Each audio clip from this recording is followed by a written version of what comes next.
സർക്കാർ ഇപ്പോൾ ഇറങ്ങിയിട്ടുള്ള ഈ നോട്ടിഫിക്കേഷൻ്റെ നിയമപരമായിട്ടുള്ള സാധുത പരിശോധിക്കും. ഇപ്പോൾ പുതിയ എന്ന് പറഞ്ഞാൽ ഏറ്റവും ഒടുവിലത്തെ UGC റെഗുലേഷൻ 2018 റെഗുലേഷൻ വളരെ അയവാർന്ന രീതിയിലാണ് ഈ വൈസ് ചാൻസലർ നിയമനത്തിനുള്ള സമിതിയെ, സെർച്ച് കമ്മിറ്റിയെ സംബന്ധിച്ച് പറയുന്നത്. എന്നാൽ കേരളത്തിലെ സർവകലാശാലകളുടെ ആക്റ്റുകൾ വളരെ കൃത്യമായിട്ട് നിർവചിച്ചിട്ടുള്ള സെർച്ച് കമ്മിറ്റികളെ സംബന്ധിച്ച് രൂപം മുന്നോട്ട് വയ്ക്കുന്നുണ്ട്. ഇപ്പോൾ 2 പേരുടെ പേരൊക്കെ ഉൾപ്പെടുത്തിക്കൊണ്ടുള്ള സെർച്ച് കമ്മിറ്റികളെയാണ് നിയോഗിക്കപ്പെട്ട് കാണുന്നത്. മാത്രമല്ല, പൊതുവിൽ സർവകലാശാലകളുടെ പ്രവർത്തനത്തിൽ ഇടപെടുന്ന തരത്തിൽ ചാൻസലർ കാവ്യവൽക്കരണത്തിനുള്ള പരിശ്രമങ്ങൾ നടത്തിക്കൊണ്ടിരിക്കുന്ന അനുഭവമാണ് നമ്മൾ കണ്ടുവരുന്നത്.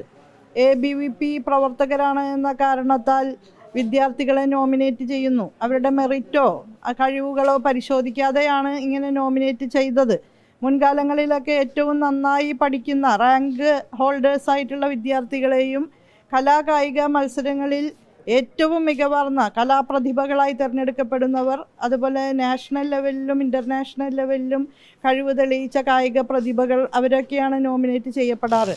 അതിൽ നിന്ന് വ്യത്യസ്തമായിട്ട് കേവലം വിദ്യാർത്ഥി സംഘടനകളുടെ പ്രവർത്തകരാണ് എന്ന പേരിലാണ് ഈ വിദ്യാർത്ഥികളെ നോമിനേറ്റ് ചെയ്തത്. അതേ രീതിയിൽ തന്നെ ഈ ഹിന്ദുത്വ ഐഡിയോളജിയുടെ പ്രചരണം മുൻനിർത്തി കുറേ പേരെ നോമിനേറ്റ് ചെയ്ത് തിരികെ കയറ്റുകയാണ് യഥാർത്ഥത്തിൽ ചെയ്തത്. കേരളത്തിലെ ഉന്നത വിദ്യാഭ്യാസ മേഖലയുടെ സ്ട്രെങ്ത് ആയിട്ടുള്ള പോയിന്റുകളിൽ ഒന്നാണ് അതിൻ്റെ സെക്യുലർ വാല്യൂസ്. മതനിരപേക്ഷമായിട്ടുള്ള അന്തരീക്ഷം നമ്മൾ നിലനിർത്തി മുന്നോട്ട് പോകുന്നുണ്ട്. കേരളീയ സമൂഹത്തിൻ്റെ തന്നെ സവിശേഷത 45% മതന്യൂനപക്ഷങ്ങളുള്ള ഒരു നാട് കൂടിയാണ്.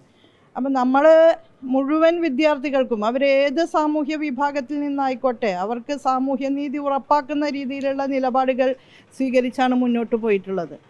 ഇതിപ്പോൾ നെറ്റ് പരീക്ഷയുടെ ചോദ്യം പോലും പ്രാണപ്രതിഷ്ഠ നടന്ന ദിവസവും രാമായണത്തിലെ അപ്രസക്ത ഭാഗങ്ങളുമൊക്കെ ആകുന്നത് നമ്മൾ കണ്ടുകൊണ്ടിരിക്കുകയാണ്. അത് ദൂരവ്യാപക പ്രത്യാഘാതങ്ങളാണ് നമ്മുടെ ഉന്നത വിദ്യാഭ്യാസ മേഖലയിലൊക്കെ സൃഷ്ടിക്കുക. അത്തരം കാവ്യവൽക്കരണത്തിനുള്ള നീക്കങ്ങൾ തീർച്ചയായും കേരളീയ സമൂഹം പ്രതിരോധിക്കും. നമുക്കതിന് ഉത്തരവാദിത്തമുണ്ട്. അപ്പോൾ ഇതിനേക്കാളൊക്കെ ഉപരി ഈ നിയമസഭ ഒറ്റക്കെട്ടായിട്ട് അംഗീകരിച്ച ഈ വൈസ് ചാൻസലർ നിയമനം ഉൾപ്പെടെയുള്ള കാര്യങ്ങൾ നിർദ്ദേശിക്കുന്ന ബില്ല് ഒപ്പുവെക്കാതെ മാസങ്ങളോളം അത് ഫ്രീസ് ചെയ്തു. മാസങ്ങളല്ല, വർഷത്തിലേറെ കാലം ഫ്രീസ് ചെയ്ത് വയ്ക്കുകയും ഒപ്പുവെക്കാൻ വിസമ്മതിക്കുകയും ഒടുവിൽ സുപ്രീം കോടതി ഈ വിഷയം കൈകാര്യം ചെയ്യാൻ തുടങ്ങിയപ്പോൾ അത് പ്രസിഡന്റിന് അയച്ചു കൊടുക്കുകയാണ് ചെയ്തത്. ജനാധിപത്യ വിരുദ്ധമായിട്ടുള്ളൊരു നിലപാടാണത്. കേരളത്തിലെ സർവകലാശാലകളുടെ പ്രവർത്തനവുമായി ബന്ധപ്പെട്ട് കേരളത്തിലെ നിയമസഭയാണല്ലോ ആക്റ്റുകളൊക്കെ ഉണ്ടാക്കിയിട്ടുള്ളത്. അപ്പോൾ ആ ആക്റ്റുമായി ബന്ധപ്പെട്ടുകൊണ്ട് പുതിയ കാലത്തിന് അനുസൃതമായിട്ടുള്ള പരിവർത്തനങ്ങളിലേക്ക് നാം കുതിക്കുകയാണ്. അതിന് സഹായകരമായ രീതിയിലാണ് നിയമനിർമ്മാണം നടത്തിയിട്ടുള്ളത്. ആ നിയമനിർമ്മാണത്തിനുള്ള നിയമസഭയുടെ അവകാശത്തെ കളിയാക്കി ചിരിക്കുകയാണ് യഥാർത്ഥത്തിൽ ചാൻസലർ ഈ പ്രവർത്തനത്തിലൂടെ നടത്തിയത്. ഗവർണർ എന്ന നിലയ്ക്ക് അദ്ദേഹം ഒപ്പുവെച്ചില്ല. അത് യഥാർത്ഥത്തിൽ ജനാധിപത്യ മൂല്യങ്ങളുടെ നിരാസം കൂടിയാണ്. ഈ പൊതു പശ്ചാത്തലത്തിൽ വേണം ഇപ്പോൾ നിർദ്ദേശിക്കപ്പെട്ടിട്ടുള്ള ഈ സെർച്ച് കമ്മിറ്റികളെ നമ്മൾ കാണേണ്ടത്. അതിൻ്റെ അടിസ്ഥാനത്തിൽ സർക്കാർ ഇതുമായി ബന്ധപ്പെട്ട കാര്യങ്ങൾ പരിശോധിച്ചു വരികയാണ്. ഏതു വിധത്തിലാണ് അതിനെ സംബന്ധിച്ച് പ്രതികരിക്കേണ്ടത് എന്ന് തീരുമാനമായിട്ടില്ല. തീരുമാനമാകുന്ന മുറയ്ക്ക് നമുക്ക് അറിയാൻ